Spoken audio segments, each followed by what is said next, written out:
Assalamualaikum warahmatullahi wabarakatuh. Kali ini kita bakalan ngebahas, nge-review pemakaian aku hampir 2 bulan untuk iQOO Z11.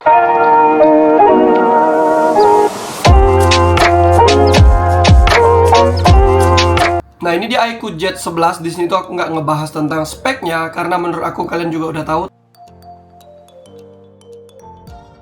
Jadi di situ aku lebih ke experience aku memakai HP ini yang udah hampir 2 bulan. Sebelum aku buat video ini, handphone ini udah aku update firmware yang paling terbaru ya, dengan lock pembaruan sistem keamanan Juli 2026, mengoptimalkan kinerja, stabilitas, kemulusan pergerakan sistem, pengoptimalan akurasi, penerjemahan, terus ada perbaikan jaringan, multimedia, aplikasi ya. Jadi udah updatean yang paling terbaru untuk nomor seri yang ini. Nah, yang pertama dari harga. Untuk handphone sekarang ini yang udah gila-gilaan, harganya udah nggak ngotak. HP ini ya kalau pertama kali keluar nggak ngotak juga sih, tapi ngelihat teman-teman yang lain-lainnya HP udah nggak ngotak juga, handphone ini jadi berasa lebih masuk akal. Nah, handphone ini aku beli second. Kenapa aku beli second? Rasanya nggak rela gitu beli barunya yang mahal banget. Jadi kemarin aku dapat di harga 4,4 juta atau 4,3 juta di seri RAM 8256. Dan sekarang kalau kalian cek harga barunya, wah, bisa kalian lihat aja di sini. Nah, pertama dari desainnya. Desainnya menurut aku sendiri lumayan cakep. Yang sayangnya sih dia bahannya masih plastik, bukan yang aluminium. Harusnya sih dengan harga RAM, penyimpanan, memori sekarang yang mahal, mereka bisa mengupgrade bagian lainnya. Salah satunya ya material body, harusnya bisa lah dibuat jadi metal seperti Infinix Note 60 Pro. Nah, di sini tuh dia bahannya masih plastik ya, tapi untuk kesannya cakep. Belakangnya juga minim, kalau kita lihat di belakang kameranya juga simple banget. Banyak yang bilang ini seperti tutup kaleng ya tuh. Dan salah satu yang kurangnya sih dia di sini tuh ada tampilannya 2 kamera, tapi kamera yang kepake itu cuma satu, satunya lagi gimmick. Berat bodinya sebesar 213 gram, merasa sedikit agak lebih berat ya. Untuk portnya lengkap seperti handphone pada umumnya saat ini, tapi dia nggak ada slot SD card dan nggak ada jack audio untuk headset. Material belakangnya juga terbuat dari plastik, bukan yang kaca ya. Jadi sensasi premiumnya kurang. Harusnya dengan harga yang semahal ini, walaupun RAM sama memori udah nggak bisa di-upgrade lagi karena mahal, ya setidaknya bagian yang lainnya lah ya. Tapi di sini tuh kesannya jadi kayak berasa kurang premium. Nah, yang paling the best sih handphone ini kalau aku pakai scrolling TikTok buat nonton video itu aman banget ya, dimana layarnya 144 Hz AMOLED. Dia pakai iOS itu bagus, Origin OS yang menurut aku sedikit lebih baik dibanding Infinix atau Xiaomi HyperOS. Dan layarnya lumayan agak gede ya, 6,83 inci dengan resolusi 1,5K. Nah, walaupun handphonenya ini 144 Hz, yang sangat disayangkan di beberapa game, untuk versi yang aku punya ini 8256 itu beberapa game kadang-kadang masih ketahan di 90 fps bahkan 60 fps. Bahkan Mobile Legends aja saat ini settingannya masih mentok di super atau 90 fps. Untuk main game ngerasanya enak karena dia memang mentok 90 fps atau di limit di beberapa game untuk settingannya, jadi berasanya tuh lebih nggak begitu panas dan baterainya lebih awet. Nah, untuk performa harian yang aku pakai HP ini aku nggak ada masalah karena memang chipsetnya lumayan tangguh, Snapdragon 7S Gen 4. Sebenarnya kalau dibandingin sama chipset yang Snapdragon 8 Gen ke atas atau di handphone harga 5 atau 6 jutaan di tahun sebelumnya, handphone ini terkesannya rendah ya. Tapi 7S Gen 4 ini menurut aku lebih ke optimal dibanding ke performa. Jadi kalau kalian mau cari yang stabilitas enak, terus juga efisiensi nggak panas, baterainya juga hemat gitu ya. Ini baterainya gede, terus karena pakai Snapdragon 7S Gen 4, hemat banget coy ya. Terus dibekali Origin OS yang lumayan matang. Makanya untuk efisiensi aku bermain game aku nggak ada masalah sama sekali. Masalahnya cuma di settingan frame rate atau settingan grafik, kadang-kadang ini handphone masih belum kebuka. Dan handphone ini dibekali penyimpanan UFS 3.1 yang lumayan cepat untuk saat ini ya, mengingat harga memori sekarang yang udah lumayan mahal. Nah, aku main game Mobile Legends ini HP mantap banget, nggak ada masalah sama sekali. Kalian bisa lihat aja untuk tampilan grafik di sini. Dan kalau kalian pengen melihat aku tes game full game di HP ini, aku udah ada upload di sebelumnya, itu lebih lengkap, hampir 2 jam aku mainin hampir semua game di HP ini. Jadi untuk Mobile Legends memang dia ketahan di 90 fps sampai saat ini. Ada yang komen, aku ngelihat channel lain bisa sampai 120 fps. Ya, kemungkinan besar dia memakai tipe yang RAM 12GB. Aku juga nggak tahu kenapa yang tipe RAM 12GB sama RAM 8GB settingan Mobile Legends itu bisa beda. Tapi yang jelas untuk 90 fps untuk game Mobile Legends aku rasa juga udah cukup. Untuk Wuthering Waves juga aku settingan bawaan. Yang bawaan gak ada aku ubah, tapi aku hanya ubah di 60 fps, dan itu memang susah banget bisa 60 fps mengingat ini game gila. Dan yang kerennya handphone ini nggak gitu panas. Untuk game NTE yang terbaru itu aku udah cobain pakai settingan bawaan, nggak ada aku settingan lain, cuma fps nya aku buat di 60. Jarang banget bisa tembus ke 60 fps, dan panasnya juga lumayan loh ya, hampir 45 derajat. Nah, untuk Free Fire Max, karena ini bukan handphone anak kandungnya FF, yang Infinix biasanya tuh dikasih tuh 120 90 fps.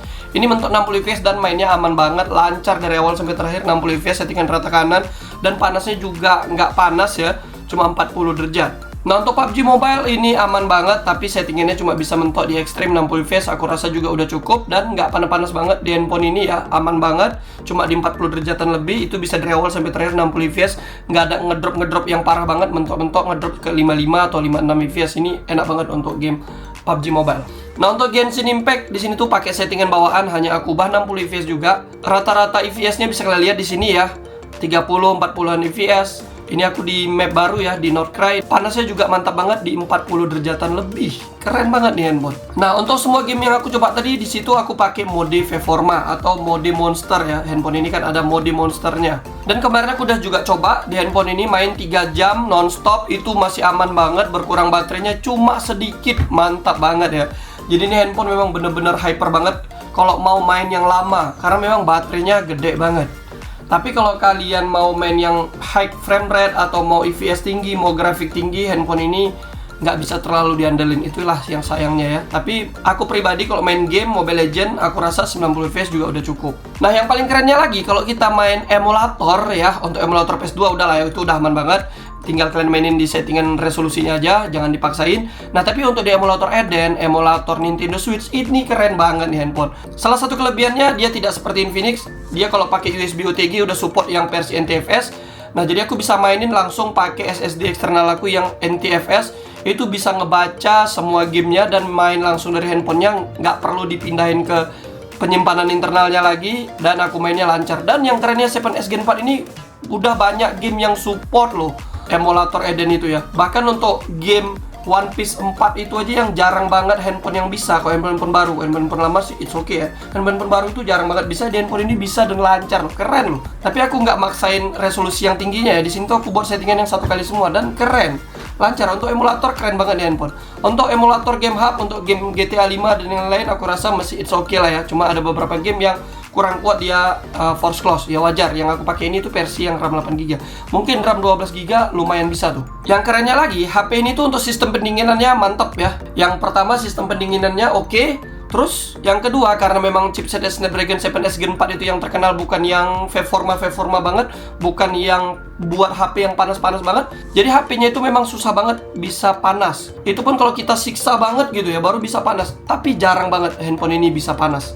Karena HP ini tuh dibekali sama V4 camber yang 7000 mm persegi. Nih gede banget ya. Tapi sayangnya sih bahannya plastik. Jadi panasnya tuh nggak gampang keluar, nggak gampang menyebar keluar. Ya kelebihannya karena dia plastik, kalau di tangan kita berasanya nggak begitu panas. Untuk V-Formanya, HP ini AnTuTu Benchmark dapat di 1,1 juta. Walaupun sekarang ini jujur aja aku nggak terlalu percaya udah sama AnTuTu Benchmark. Kadang-kadang memang hasilnya aneh.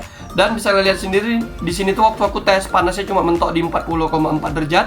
Untuk Geekbench 6, single core-nya dapat di 1200, multicore-nya 3100. Untuk GPU OpenCL di 3500. Untuk GPU Vulkan Score dapat di 4600. Untuk real life stress test dapat base load-nya di 4200, untuk lowest-nya di 3300, stability-nya di 77%. Dan yang kerennya menurunnya itu waktu pas di akhir-akhir ya, udah di loop 18-19. Mantap banget. Kalau kita lihat temperaturnya sampai 47 derajat waktu tes 3D Mark ini, karena memang 3D Mark ini gila memang ya. Nah, untuk baterainya memang gede ya, 9020 mAh, dan ngecharge-nya juga udah cepet, 90 watt. Dan HP ini juga dibekali sama bypass charging. Tapi menurut aku pribadi, kalau handphone dah segede ini, mending kalian cas penuh baru kalian mainin. Nanti kira-kira udah 20% kalian cas lagi. Jangan terlalu maksain pakai bypass charging ya. Walaupun sudah ada fiturnya di HP ini.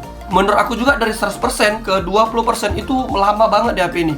Untuk mainnya tuh butuh berapa jam, apalagi kalau kalian pemain mole nonstop tuh, Mobile Legends nonstop tuh, Nah, untuk softwarenya Origin OS menurut aku udah mantap, udah cakep banget. Ada mode V-Forma, mode gamenya juga lengkap ya. Ada pengubah suara, ada mode e-sport, dan ada juga beberapa yang fitur-fitur lainnya, bypass charging. Ini udah keren banget. Ada juga settingan blokiran notifikasi, pengaturan respons sentuhan. Secara software menurut aku iQOO Z11 ini Origin OS sudah keren. Untuk kelebihan dan kekurangannya setelah aku pakai HP ini hampir 2 bulan.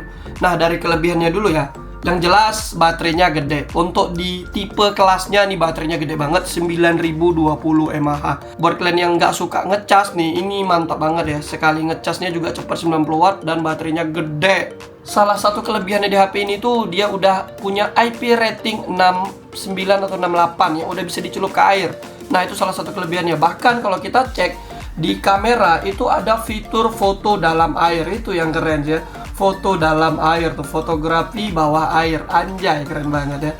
Nah, untuk kekurangannya, nih kalau misalnya kita bandingin sama Infinix Note 60 Pro yang harganya udah hampir sama dan chipset yang sama, handphone ini nggak ada wireless charging. Terus yang paling ngeselinnya lagi, untuk harga HP segini, kayaknya ini memang nerusin sih fitur kekurangan dari Z7, Z9, Z10 sampai Z11. Nggak ada lensa ultrawide, itu yang sangat-sangat disayangkan. Kenapa sampai saat ini nggak ada dikasih lensa ultrawide? Waduh, untuk harga HP yang sekarang ini bahkan tembus 6 jutaan, lensa ultrawide nggak ada, itu rasanya sayang banget coy. Tergantung kalian lagi sih, walaupun kamera utamanya ini tuh bagus banget ya. Kalau nggak ada slot SD card, nggak ada jack audio, menurut aku udah hal yang lumrah ya. Karena memang HP sekelas ini memang udah jarang banget ditemuin yang seperti itu. Dan untuk bobotnya sih yang agak lumayan berat ya, karena memang baterainya gede ya. Nah, untuk foto-foto dan video nanti bakalan aku spill. Bisa kalian lihat dan kalian nilai aja sendiri untuk hasil foto dari HP ini. Nah, menurut aku pribadi untuk lensa belakangnya, lensa satu kalinya, karena dia udah pakai sensor Sony yang bagus, not bad lah. Yang sayangnya sih memang nggak ada ultrawide-nya.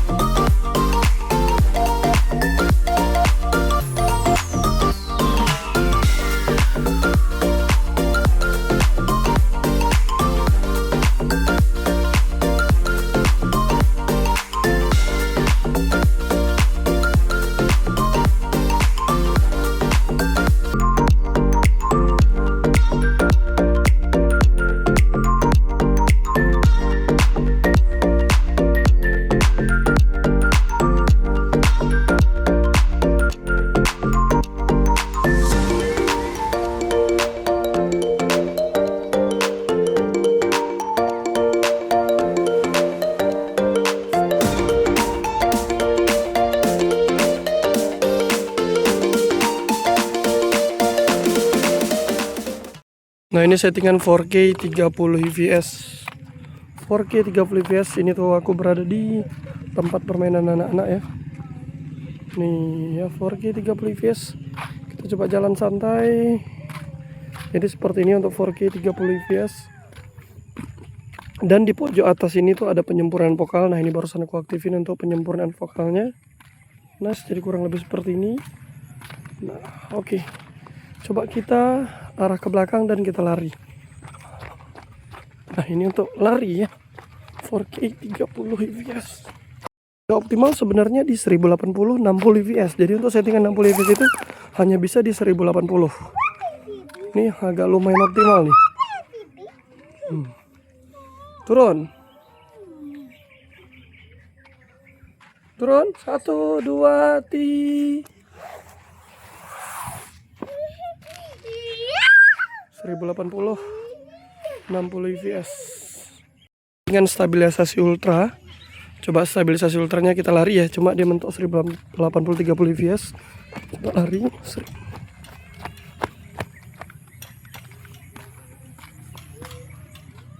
Ini stabilisasi ultra.